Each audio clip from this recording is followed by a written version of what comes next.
You should have never survived what tried to claim you. The addictions, the cravings, the escapes that almost rewrote your destiny. Yet something kept pulling you back from the place you thought you wanted to disappear into. You didn't make it out because you were strong. You made it out because your lineage refused to let you fail, and angels refused to release your hand. If you only knew the battles that was fought over your spirit while you were fighting yourself, you would understand why your life is untouchable now. Welcome to Truth Tellers Mike. Let's get into this lesson. There is a level of survival that no one celebrates because no one saw it happen. The kind of survival that takes place in the dark corners of your mind while the world around you thinks you're functioning. The kind of survival where addiction wasn't just a substance or habit, it was an attempt to soothe wounds that were never supposed to form. When you look back at what you endured, you don't just remember pain. You remember the presence that held you together when you should have come undone. This is the story most survivors don't know how to tell. The moment where your spirit made a choice long before your mind understood it. Addiction tried to claim you in ways that felt personal. It wrapped itself around your insecurities, your loneliness, your unanswered questions, your generational battles, and told you that you would never rise beyond them. But your lineage knew better. They recognized the threat circling your future and stood in positions that only heaven allowed to intervene again and again. There were nights your hands shook, not just from withdrawal, but from the silent fight between your destiny and your despair. Nights where the wrong decision sat one breath away, and yet you felt a pause whisper through your system, stopping you from taking the final step toward ruin. That stop was not self control, that stop was protection. Your ancestors, angels, and divine guardians stepped into the room every time a voice tried to convince you that your story was finished. Survivors often blame themselves for how long they stayed bound, but you never realized what you were up against. Addiction wasn't chasing your habits, it was chasing your future. It saw promise inscribed in your being and attempted to bury it under cravings, cycles, and chaos. And even when you thought you were choosing destruction, you were already being written into a different outcome. Your endurance wasn't accidental. Your rise wasn't spontaneous. It was orchestrated by something that recognized your worth long before you embraced it. There is a season and a reason you feel different now. A reason you walk with a sensitivity others can't name. A reason you notice danger early and you trust your intuition with a seriousness that confuses those around you. It's because you lived through battles that rewired your perception. You learned through trial and torment how to listen to the quiet inner warnings that once saved your life. Survivors are not dramatic. Survivors are aware. Survivors don't overreact. Survivors discern quicker than most because the price of missing the signs was once too high. And now, you carry wisdom that can't be taught from books or conversation. Wisdom that comes from nights you almost didn't come back from. Wisdom that comes from watching your own reflection feel foreign because the pain had taken too much from you. Wisdom that comes from crawling out of places you never want to see again.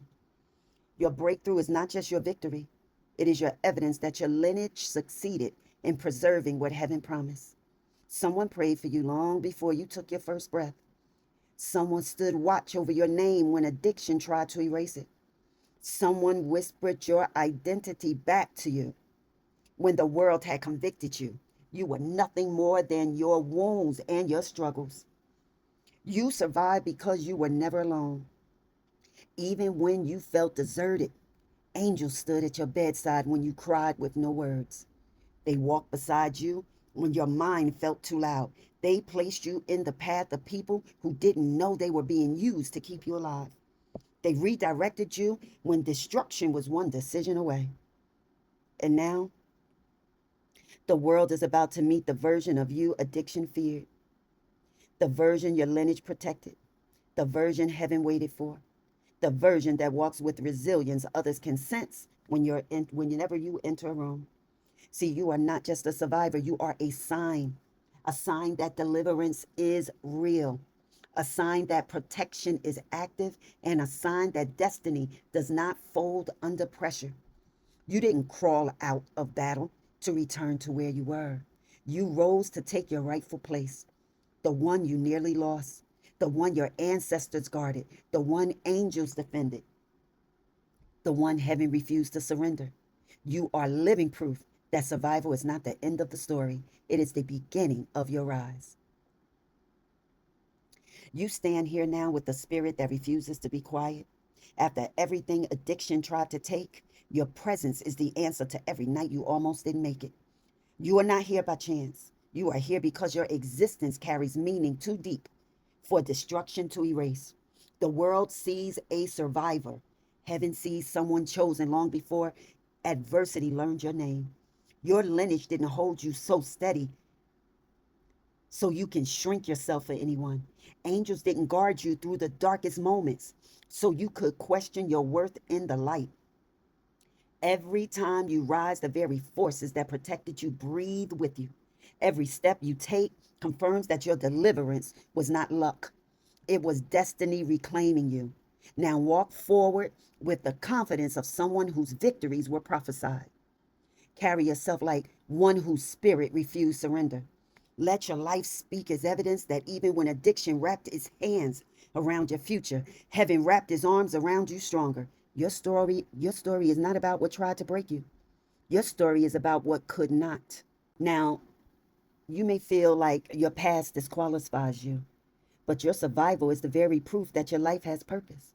You were protected not just to escape addiction, but to rise as someone who sees clearly, chooses wisely, and moves intentionally. You carry spiritual awareness sharpened through battles that didn't destroy you. Trust your new understanding, honor your new boundaries, protect the life your lineage and angels fought to preserve. Let me end with this. The first lesson is understanding that survival wasn't an accident. It was a response to a calling on your life. Addiction didn't target you at random. It sensed the power you would one day stand in. The fact that you outlived what was designed to consume you means your existence carries purpose that must now be honored with intention. You were not protected just to return to the same environments, the same people, the same patterns. You were preserved to step into a life that reflects the value heaven placed on you. The second lesson lies in recognizing that your ancestors did not simply watch your struggle, they intervened. The battles you fought were not isolated to your generation. Something in your bloodline saw what sought to claim you and rose to defend you. This means you are walking with the prayers, sacrifices, and unfinished assignments of those who came before you. Their protection was not passive, it was strategic. And you are now responsible for carrying forward the strength they invested in your survival. The third lesson is realizing that angels were not assigned to you as decoration. They were assigned as escorts. They stepped in when your will collapsed, when your breath was given out, when your mind grew tired. They guided you out of moments you didn't have the power to escape alone. Understanding this shifts how you view yourself. You were guarded for a reason. You were shielded because your future required it. Heaven does not waste reinforcement on someone without significance. The fourth lesson is that the recovery is not just about sobriety. It is about reclaiming the voice you lost while surviving. Addiction tries to replace your inner authority with confusion, shame, and silence. Now that you've risen, your voice must return. Your insight must be honored. and your boundaries must be firm. Your story has a message encoded in it that someone else needs to hear, and your silence will rob them of their deliverance. The fifth lesson is learning that you now move differently because you see differently. The war sharpened you, the pain matured you, the nights of crying without words taught you how to read spiritual danger before it even forms. You interpret people quicker. You sense intentions clearer. You walk with a knowing that didn't exist before the battle. This is not trauma speaking, this is discernment, born through fire. So you trust it. The sixth lesson is accepting that you did not survive to stay small. The grace that carried you expects movement. The protection that held you expects growth. The angels that shielded you expect you to rise with the authority of someone who knows their life has been fought over. You are meant to build, to influence, to teach, to stand tall, and to never apologize for existing. And the final lesson is understanding that your survival placed you under a new assignment. You are not who you were before addiction touched your story. You carry a spiritual maturity that sets you apart. You carry a destiny that refused erasure. And you carry a future that must be protected with the same devotion heaven used to protect you. You are living evidence that deliverance is real and that the chosen cannot be claimed by forces that never had permission to write their ending. Your lessons didn't come from ease, they came from endurance. And now your life is about to reflect the power that kept you alive. Thank you for visiting my channel. Stay covered, stay conscious, and stay undefeated. I'll see you on the next one. Bye bye.